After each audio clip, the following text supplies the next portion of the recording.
Okey, kita tengok jawapan untuk nombor 4. Rajah berikut menunjukkan komponen dalam sistem pendawaian elektrik di rumah.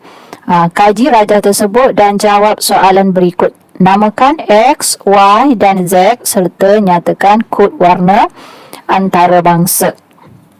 Kod warna antarabangsa. Okey. So, untuk X, apakah nama dia ni? X ni yang masuk dalam fuse utama. Ini X. So, kod warna bagi wayar X ialah, kod warna dia sini perang. Warna dia warna perang. Nama dawai dia ialah dawai hidup. Yang masuk itu dawai hidup. Y yang keluar dawai neutral. Apa warna dawai neutral? Dia berwarna biru. Z ialah dawai bumi. Dawai bumi berwarna jalur kuning berbelang hijau. Ini jalur kuning berbelang hijau. Okey, bandingkan fungsi X dan Y. X yang masuk, Y yang keluar. Jadi X ini membekalkan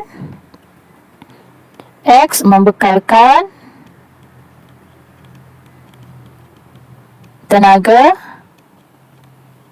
elektrik ke rumah. Yang masuk.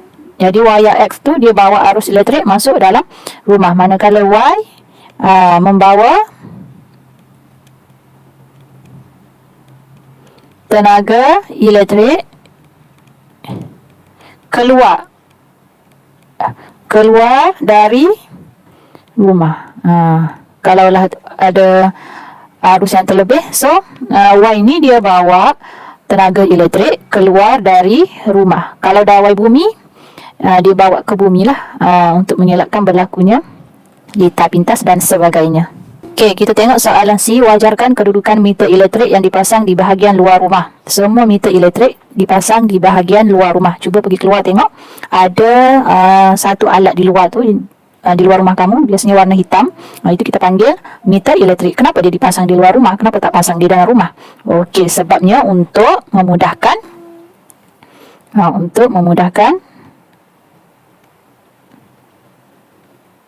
meter dibaca oleh pembaca meter lah. Pembaca meter. Dia nak tengok berapakah nilai elektrik yang telah digunakan oleh rumah kamu pada bulan tersebut. Jadi kalau dia nak tengok, senanglah, benda tu dah dekat luar, senang untuk dia tengok. Memudahkan meter dibaca oleh pembaca meter. Okey, untuk dilengkapkan jadual di bawah dengan menyatakan fungsi setiap komponen dalam sistem pendawaian elektrik di rumah. Fuse utama di rumah kamu tu, untuk apa yang ni? Yang ini cikgu minta kamu rujuk saja dalam buku teks. Rujuk buku teks dan tulis. Kemudian baru hantar dengan cikgu dia punya jawapan. Okey, sambung soalan E. Berapakah voltan tenaga elektrik yang dibekalkan ke rumah? Nilai dia ialah 240 volt. Tidak boleh lebih lah. Kalau lebih nanti kemungkinan peralatan elektrik di rumah akan rosak. F. Apakah jenis arus yang dibekalkan ke rumah? Arus yang dibekalkan ke rumah kita, arus dia ada dua sahaja, iaitu arus terus atau arus ulang alik. Jadi yang masuk ke rumah kita ialah arus ulang alik. Boleh masuk dan boleh keluar. G. Adakah sistem pendawaian di kebanyakan rumah jenis fasa jenis satu fasa atau 3 fasa? Okey, kalau rumah kita guna fasa 1 fasa. 3 fasa ini biasanya untuk kawasan perindustrian, contohnya kilang, benda-benda bangunan yang memerlukan banyak elektrik lah. Tapi biasanya kilang lah, dia memerlukan 3 fasa. Okey, soalan 5. Rajah di bawah menunjukkan beberapa contoh palam. Bagi setiap palam, nyatakan satu contoh alat elektrik yang menggunakannya untuk disambung ke soket aliran keluar. Okey, cuba perhatikan di rumah kamu. Kita ada 2 jenis palam. Satu kita panggil palam 3 pin. Yang ini kan ada 3, 1, 2, 3. So, ini kita panggil palam 3 pin. Yang ada 2 ni kita panggil palam 2 pin. Okey, contoh peralatan yang menggunakan palam 3 pin, peralatan alat elektrik yang agak berat lah. Contohnya di sini, stereka. Sebab dia kena haba yang tinggi kan stereka ni. Jadi, dia perlukan palam 3 pin ataupun boleh juga cerek. Cuba perhatikan alat elektrik di rumah kita yang menggunakan palam 3 pin. Contoh palam 2 pin, alat elektrik yang menggunakan palam 2 pin ialah pengisar. Dia tidak banyak guna tenaga elektrik. Kemudian apa lagi? Television rumah kita.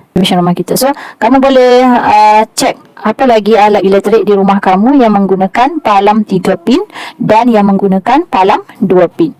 Okey, label B, labelkan pendawaian palam 3 pin di bawah. Dalam palam 3 pin ni ada 3 wayar. A ni yang tepi sekali yang berhampiran dengan fuse. Kedudukan dia ni fuse yang berhampiran dengan fuse A itu ialah dawai hidup. Ini dawai hidup. Okey, yang di atas sekali, ini di atas sekali, ini ialah dawai bumi. Kemudian di sebelah yang bertentangan dengan fuse tadi tu, dawai neutral. Okey, 7. Fuse merupakan salah satu komponen dalam litar elektrik. Namakan jenis fuse berikut. A1. Kalau begini bentuk dia, ini ialah fuse cartridge. Fuse cartridge. Kalau yang ini ialah fuse wayar boleh ganti. Ada beza tu. Kalau fuse cartridge ini yang biasa ada di rumah kita lah ni, 13A, 13 ampere. Okey, B, fuse mempunyai pelbagai nilai iaitu 1A, 2A, 3A, 5A, 10A dan 13A. Penggunaan fuse adalah bergantung kepada jumlah arus yang diperlukan oleh peralatan elektrik untuk berfungsi. Nyatakan nilai fuse yang sesuai bagi peralatan di bawah. Okey, contoh kalau kita ada cerek elektrik, nilai arus yang masuk dalam cerek elektrik ini ialah 8.3 A. Jadi nilai fuse mana yang kita nak ambil? 1 ke, 2 ke, 3 ke, 5 ke, 10 ataupun 13? Okey, nilai fuse mesti lebih daripada nilai arus yang paling hampir. Contohnya di sini kalau lah nilai arus dia 8, so nilai fuse dia sama ada 10 ataupun 13. Jadi kita ambil yang mana? 10 ke 13? Kita ambil yang 10A lah. Yang paling hampir 10A. Kenapa kita tidak boleh ambil 5A? Kalau lah arus yang mengalir melalui fuse itu lebih daripada nilai fuse, fuse itu akan terbakar lah. Pernah berlaku di rumah kan, fuse terbakar sebab arus yang masuk tu lebih daripada nilai dia. Dia tidak mampu tahan nilai arus yang masuk, so dia terbakar. Okey, kalau blender pengisar rumah kamu nilai arus dia 1.25A. Jadi yang sesuai dia 1 ke 2, yang paling hampir, yang lebih daripada 1. So 2A lah. Jangan ambil 3A, terlampau besar pula. Okey, 0.3A kipas. 0.3A, so dia punya fuse yang sesuai dengan dia ialah 1A. Kemudian cerek elektrik, rice cooker, perit masak nasi. Okey, 2.7A, yang paling hampir ialah 3A. Kita tidak ambil yang besar sangat, kita ambil yang paling hampir. Jangan pula kurang, mesti lebih. Okey.